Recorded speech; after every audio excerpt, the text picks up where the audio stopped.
O centenário é sempre especial na história de um clube, planejado para ser marcante. Aos 100 anos, se espera de alguns clubes uma história rica, com diversas glórias e uma extensa sala de troféus. Porém, para a maioria deles, a realidade não é bem assim.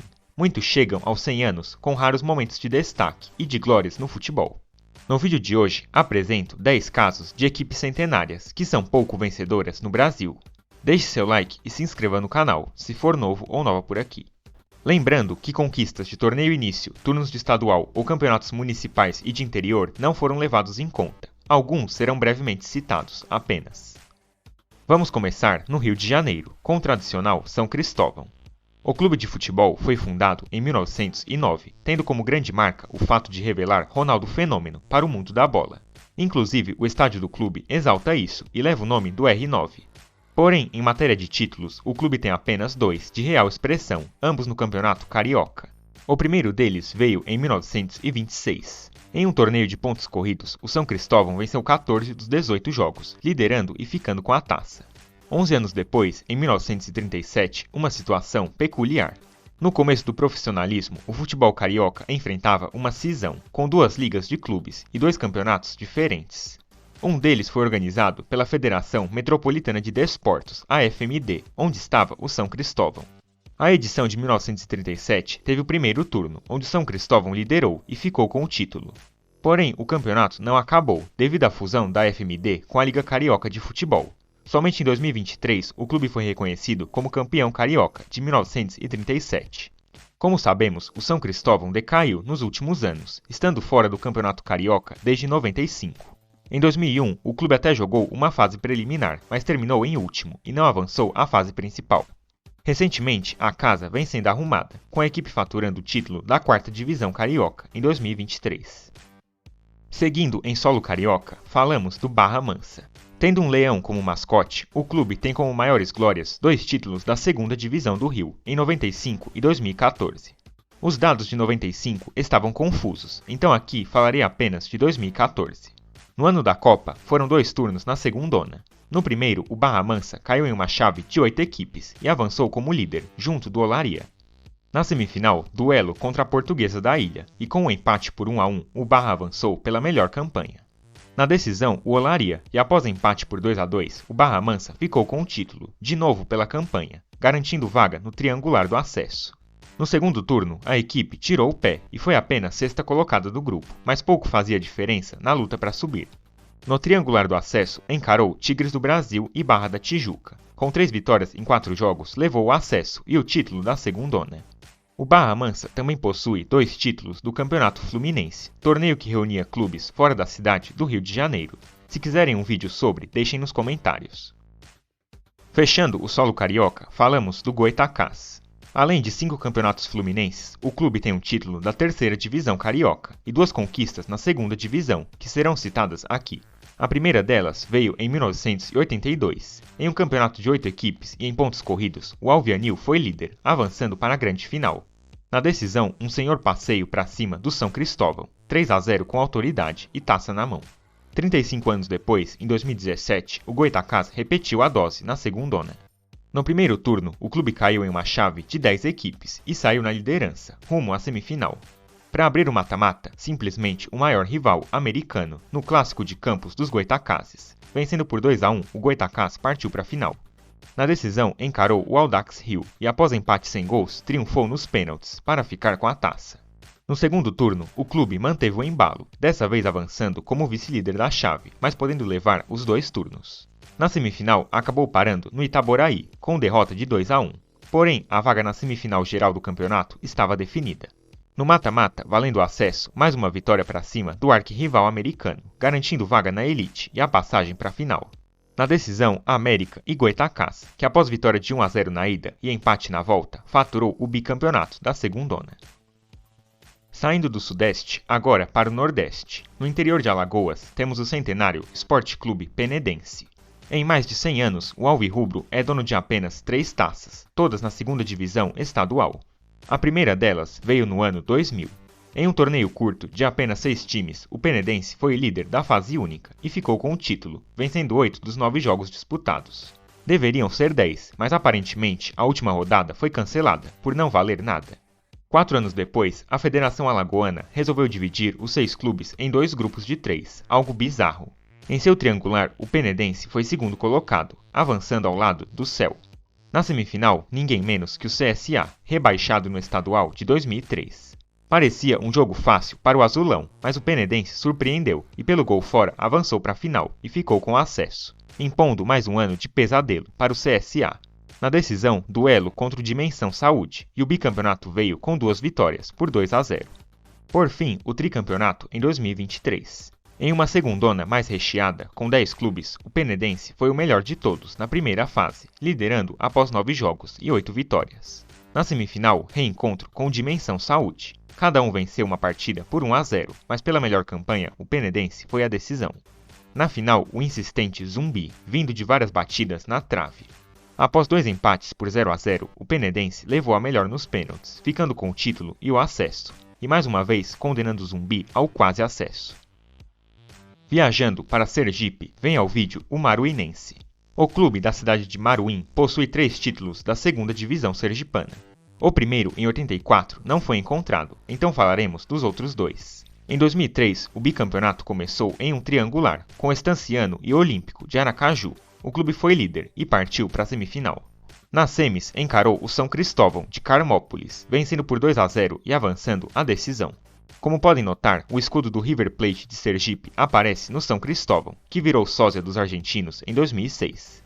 Na grande final, o Maruinense encarou o Propriá e, após empate sem gols, levou o título nos pênaltis. E devem ter sido muito mal batidos, acabar 2-1 é complicado. O tri da segundona veio em 2020.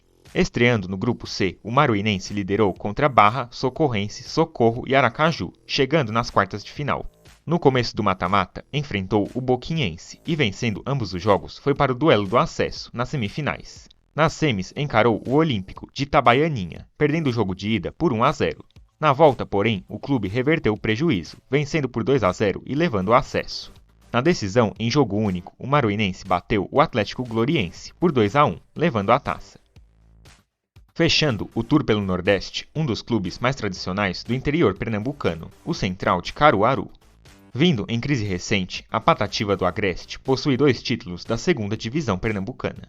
O primeiro deles em 99. Caindo em um grupo de 4 equipes na primeira fase, o clube foi vice-líder, só atrás do Centro Limoeirense. De forma bizarra, os 4 times avançaram de fase. Na segunda fase, o Central foi líder de seu grupo, com o Ibis que avançou 7 de setembro e Boa Vista. Na semifinal, duelo contra o 1º de Maio, de Petrolina. Após 0-0 na ida, o Central venceu por 2-1 e foi a decisão. Na grande final, o Ibis, e com 2 vitórias, a Patativa levou a melhor e ficou com o título. 23 anos depois, em 2022, veio o bi da segundona.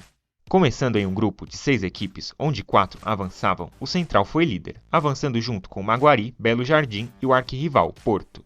Na segunda fase, em um grupo de 4, liderou de novo, para cima de Ferroviário do Cabo, Decisão e 7 de setembro. Na terceira fase, mais um grupo de 4, e como vice-líder, vaga na semifinal, ao lado do arquirrival. Na semifinal, teve o Maguari pela frente, vencendo por 1-0 e avançando rumo à final. Na decisão, encarou o Belo Jardim e, com placar mínimo, triunfou para levar o 2º título. Além disso, a Patativa possui uma Copa Pernambuco em 2001, mas não encontrei registros dela para incluir aqui. Voltando para o Sudeste, hora de falar do União Mogi, de Mogi das Cruzes, em São Paulo.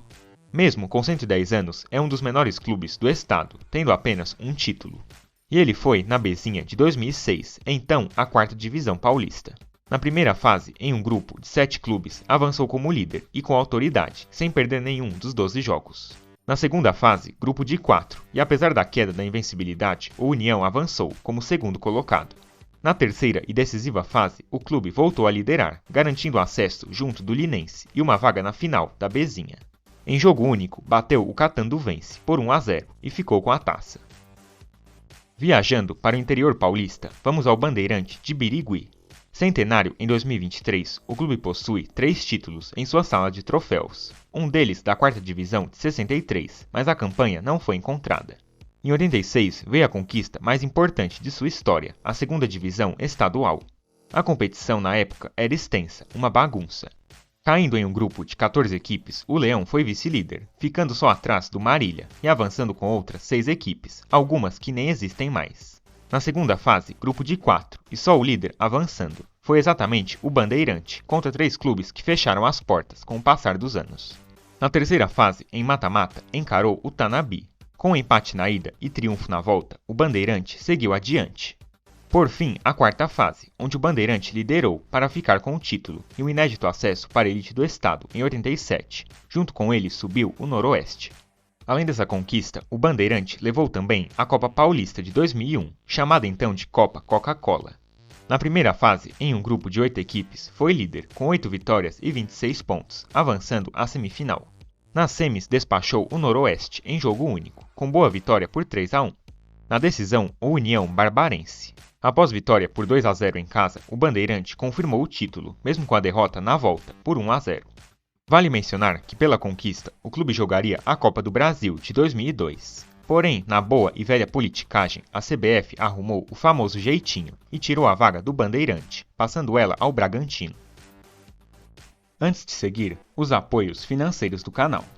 Pelo botão Valeu Demais, você pode dar uma força extra ao meu trabalho, com o valor que desejar e com um único depósito.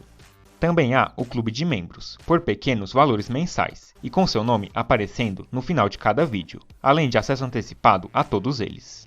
Caso não possa apoiar com dinheiro, deixar seu like e se inscrever no canal também ajuda demais. Agora, voltamos ao vídeo. Agora, no sul do Brasil, vamos ao Lajeadense, do Rio Grande do Sul. Dentre todos aqui, é o time com mais glórias, porém ainda poucas. O clube de Lajeado é dono de 2 Copas FGF, a Copa Estadual do Rio Grande do Sul. A primeira foi em 2014. Na primeira fase, passou com autoridade para cima do Farroupilha, vencendo os 2 jogos e com agregado de 8-1. Na segunda fase, um atropelo ainda maior, agregado de 10-1 para cima do Estância Velha, com direito a 6-1 na ida. Nas quartas, encarou o Santa Cruz e novamente venceu os 2 jogos, dessa vez com mais aperto, 1-0 na ida, 2-1 na volta. Na semifinal, um movimentado duelo contra o São José, de Porto Alegre. No jogo de ida, o 5-0 em casa parecia ter confirmado a classificação, mas na volta o lajeadense quase deu vexame, perdendo por 4-0. Mesmo assim, foi a final. Na decisão, o Guarani de Venâncio Aires. Após 2 empates, o lajeadense ficou com a taça, pelo gol fora de casa. A segunda conquista foi um legítimo bicampeonato, em 2015. Na primeira fase, o clube encarou o Marau e a vitória por 4-2 na ida já resolveu, por força do regulamento. Na segunda fase, esse mesmo regulamento se fez bizarro. Diante do Novo Hamburgo, o lajeadense perdeu o jogo de ida por 1-0 e a volta foi anulada. Deveria render uma eliminação, mas a equipe voltou ao torneio como um dos melhores eliminados. E pior do que isso, encarou o próprio Novo Hamburgo nas quartas de final, vencendo a ida por 2-0 e perdendo a volta por 2-1. Avançou à semifinal. Na semi, reeditou o duelo contra o São José, agora com menos gols, 2 empates e classificação pelo gol fora.